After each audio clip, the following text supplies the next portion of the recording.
House of the Dragon Season 1 Episode 6 is called The Princess and the Queen. The princess is obviously Rhaenyra, the king's daughter and his chosen heir. The Queen is Alicent Hightower, the King's second wife. The Princess and the Queen is also the name of a 2013 novella by George R.R. Martin, set after Viserys' death, which describes the Dance of the Dragons. This novella featured much of the same material as Fire and Blood, which is the source material for House of the Dragon. This episode, as several characters tell us, is 10 years after the last one. The events of episode 4, where Rhaenyra slept with Criston Cole, and episode 5, where Alicent decided to call on the support of her birth family to protect her children, seem to have calcified the royal family into two factions, one led by the princess and the other by the Queen, with Viserys sat above them, seemingly refusing to acknowledge reality and just ignoring the very real resentment and anger that seems set in stone. And nothing that happens in the episode suggests there's any chance for reconciliation. All that's keeping the factions from each other's throats is Viserys' continued existence. We start with Rhaenyra.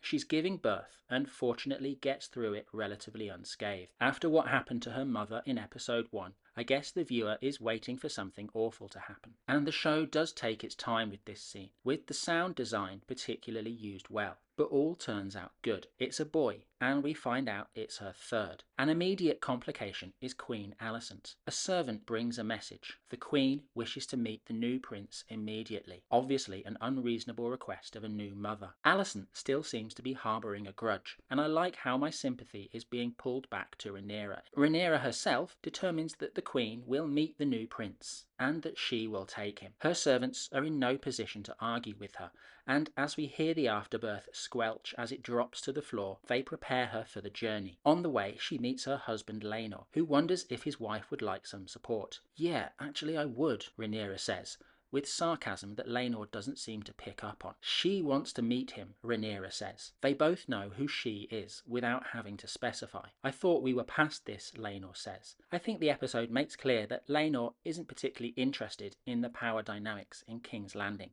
and seems to be mainly focused on getting drunk and what the other characters euphemistically describe as entertaining his young squires. They walk up some stairs and down a corridor, at the end of which is Criston Cole, who acknowledges the princess with what seems like the bare minimum of respect, and opens the door into Alicent's chambers. I'll come back to Cole a bit later on. Alicent is a little surprised to see Rhaenyra there and offers her a cushion and a seat. The two are polite. Under the politeness, it's all pretty frosty. Viserys is there as well. He's delighted to have another grandchild and proclaims that the boy has his father's nose. This sets off a chain of knowing looks between everyone else in the room, because, as we're going to find out, none of Rhaenyra's children were fathered by Laenor. As Alicent says to Laenor when they have a private moment, "If you keep trying, you may get one who looks like you." Underneath the veneer of politeness, Alicent is clearly boiling with anger. With the introductions out of the way, Rhaenyra and Laenor leave and fall into an argument centered around Laenor's lack of interest in the marriage. As they reach the end of the corridor, Laenor looks back at Cole, who nods at Rhaenyra's husband with a stoic look on his face. Is Cole being dismissive here? Does he lack respect for Laenor as well as for the princess? Is Cole actually sympathetic towards Laenor, who's been stuck with the woman Cole hates for all these years? Back at their room, we see Harwin Strong, now commander of the City Watch, with Rhaenyra's two other children and a dragon egg they've picked for their new brother. Laenor seems to find it perfectly normal that Harwin is here, not even flinching when Rhaenyra asks for Harwin to hold the baby. The commander of the City Watch and the princess are making lovey-dovey eyes at each other. All three of them seem to know who the real father is. So that's what's become of most of the main players in the Red Keep. But with a 10-year time jump, we've got a new generation of characters to deal with, namely Rhaenyra's children and also Alicent's. We meet them in the dragon pit and see Rhaenyra's second son Viserys training his dragon a little bit. The Targaryen and the Velaryon kids are learning together. The Targaryen kids a few years older, but close enough to forge bonds, in the words of Viserys, which is exactly what he hopes that they will do. We learn that Alicent's oldest child is regarded as a good dragon rider by the keepers, but second son Aemond has no dragon at all. In a break in the training, the other children announce to Aemond that they have found him a dragon, and they bring out a pig with wings.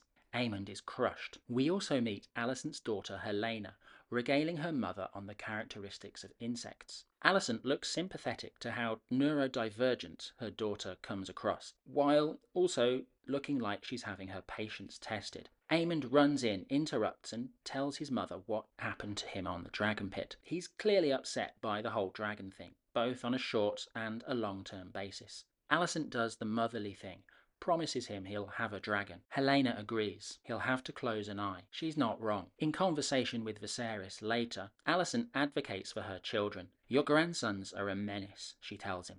Viserys takes a broader view of it, and to be fair to him, he sees the events much the same way they're depicted on screen for the viewer. They're young children. Probably Aegon was involved too, which is true.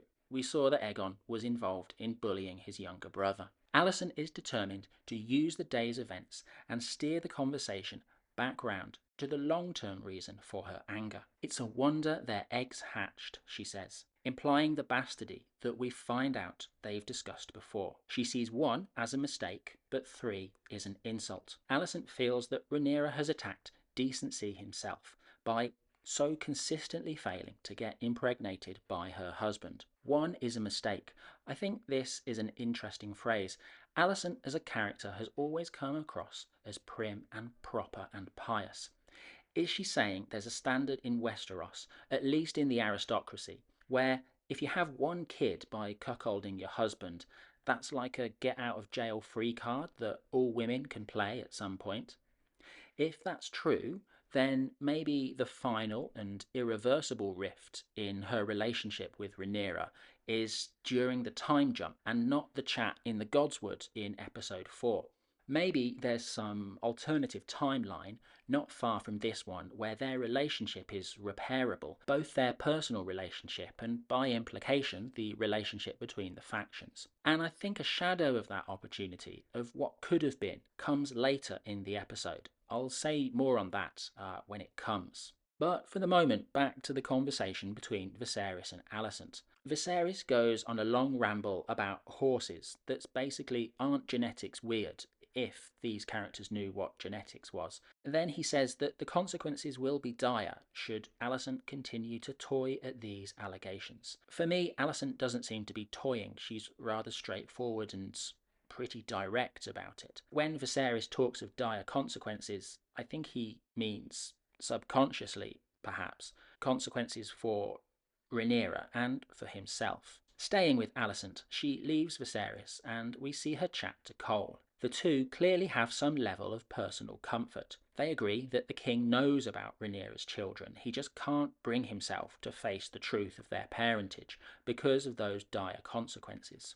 Honour and decency will prevail, Alicent says, but Cole is less pompous. He calls Rhaenyra the C-word that Australians like to use a lot. He knows immediately that he's gone too far, that was the wrong thing to say, and he apologises. Alicent doesn't seem that bothered by it, more like he's dumb to say it than she's offended by it. It feels like she agrees with him. So let's talk here about their personal relationship. So as I mentioned, they seem quite comfortable with each other. I guess that's built in the first instance on a feeling of mutual betrayal by Rhaenyra. From Alicent's side, how she was lied to, and on Cole's side, how he broke his oath for nothing. So in the previous episode, Rhaenyra's wedding, we saw Cole in the Godswood, prevented at the last moment from self-deletion by Alicent's intervention. Presumably this is the point where he went from Rhaenyra's sworn sword to protecting Alicent, as we see him doing in this episode. What, if any, were the consequences of his behaviour at the wedding? By which I mean how he pounded Joffrey Monmouth into the cobblestone, not in the way that Joffrey Monmouth perhaps enjoyed a good pounding. How was that explained away? Joffrey Monmouth is an associate of House Velaryon, and though Corlys on some level might have been pleased to see Joffrey out of the picture, it's difficult to see what political lie everyone might be believing about this. Presumably Alicent saw sufficient worth in Cole to save him from death, convinced her husband somehow that Cole's actions in killing Joffrey were necessary. And yes, 10 years have passed since the last episode, so that's long enough for Joffrey Monmouth to just be another forgotten victim of the Game of Thrones. But the incident is sufficiently violent and memorable that essentially hand-waving it away leaves the viewer with obvious questions. If Joffrey had been dealt with in private rather than in front of the Westerosi elite, it would be easier to skate over something so shameful and best forgotten. For me, it's the only really jarring thing in the narrative so far in the series. Alicent goes to see her eldest son, who is pleasuring himself while standing in front of a window looking out over King's Landing. It looks like the same window that Tommen Baratheon took a short walk out of in Game of Thrones. Alicent is unhappy with her eldest child, berating him for the incident with Aemond and the pig, and reminding him that Aemond is his family, and he's gonna have to defend his family against Rhaenyra's children someday. He looks petrified at the idea of being king. This is Alicent channeling her father, like in the speech that Otto gave her when he was fired from the position of hand and left King's Landing. Surely Aegon should be better prepared than this. Surely he shouldn't be looking surprised at the prospect of being king someday. So this is the second thing where, yeah, for the first time in the series, I'm not completely convinced. The birth of Rhaenyra's third child seems to be bringing things to a head. With Viserys and Lord Strong watching, we see the Targaryen and Velaryon children training together in the courtyard. Viserys expresses his hope they're going to create a lifelong bond, but that idea is going to unravel before his eyes. Cole is in charge of the training, but Harwin Strong is there and says Cole is both unfair and clearly biased towards the Targaryen children. Harwin, of course, has a personal stake in the Velaryon children because they're actually his. Cole ignores his comments and deliberately escalates and provokes, needling Harwin with implications he can't face directly until Harwin snaps and attacks him. The political fallout comes swiftly. Once Rhaenyra hears about the incident, she decides to go and see Harwin, using the tunnels I guess she's been exploring since Daemon first showed them to her. Just as she's about to arrive, she overhears Harwin and his father discussing the danger their family is in. Harwin has the same petulance that Rhaenyra displays. I guess they're a good match for each other. The Hand, Lord Strong, lists the problem. Shame for House Strong, exile or death. People have eyes, and only the king's willful blindness is keeping the Hand and Harwin safe. Rhaenyra does not join their conversation, and we see her next talking to Laenor, who wants to leave and go and fight in the Stepstones. Even with Laenor, Rhaenyra finds it difficult to be honest about the parentage of her children. Vile, disgusting insinuations, she says. Laenor laughs and won't play along, and she has to resort to commanding him to remain in King's Landing. Obviously, everyone in the Red Keep will be talking about what happened in the training yard, and Rhaenyra feels she has to do something to maintain her position. At the small council, she proposes a marriage. Her eldest son Jace to Alicent's daughter Helena. I think it's interesting to speculate here what would happen if any of Rhaenyra's sons were legitimate. Alicent's obviously not interested in the offer at all, privately describing them as plain features sons when she's alone with Viserys. If even one of the sons were legitimate, I think this would be a great opportunity to unite the two factions and avoid the dance of the dragons. If Rhaenyra could have managed just one legitimate son, a war could have been avoided. So the events in the training yard have solidified the animosity between the two factions, and things are gonna get worse for the Blacks. Lord Strong comes to see Viserys and Alicent. He wants to resign due to his son's poor behaviour in the training yard. Like Alicent is not up for the proposed marriage, Viserys is not up for losing Lord Strong, feeling that Harwin's expulsion from the City Watch is sufficient punishment. Lord Strong, basically a good guy, wants out of this situation, but refuses to explain to Viserys exactly why. Alicent, who's really wanting him to explain exactly why, snorts with derision, maybe because Lord Strong lacks the moral fortitude to explain the truth, maybe because she was a hair's breadth away from the validation of someone else confirming what she's been telling her husband about Rhaenyra's children. Strong and Viserys reach a compromise. Lord Strong will take Harwin back to Harrenhal but remain as Hand of the King. Furious at coming so close to getting what she wanted and failing, Alicent goes to see the other ally that she has, Larys Strong. He's eating a meal and seems like he's been expecting Alicent to join him. Like with Criston Cole, the two have built up some level of familiarity with each other. Larys asks her about the conversation with his father, and he's not shocked to hear about the attempted resignation. When they get to discussing Rhaenyra's children, Larys also uses the phrase willful blindness that we heard Lord Strong use earlier. Alicent feels she needs more allies, expressing the wish that her father would come back to serve as Hand. He wouldn't be impartial, Larys points out. Alicent looks temporarily ashamed, and yes, he would be partial to her and her children. Alicent wants someone, well, more people, to take her side. So Rhaenyra loses the father of her children, and after Harwin says goodbye, her oldest child, Jace, asks if Harwin is actually his father. She refuses to give a direct answer. Feeling cornered, she decides it's time to leave King's Landing and go and live in Dragonstone. She gives Laenor the good news, telling him to bring his boyfriend because they'll need all the swords they can. Swords. It looks like she's given up any hope of reconciliation. Meanwhile, Larys has decided to fulfill Alicent's wishes of having someone, more people technically, on her side. Down in the black cells, he recruits some criminals, chops off their tongues and sends them to Harrenhal, where there's an unfortunate fire that is the end of Lord Strong and his son Harwin.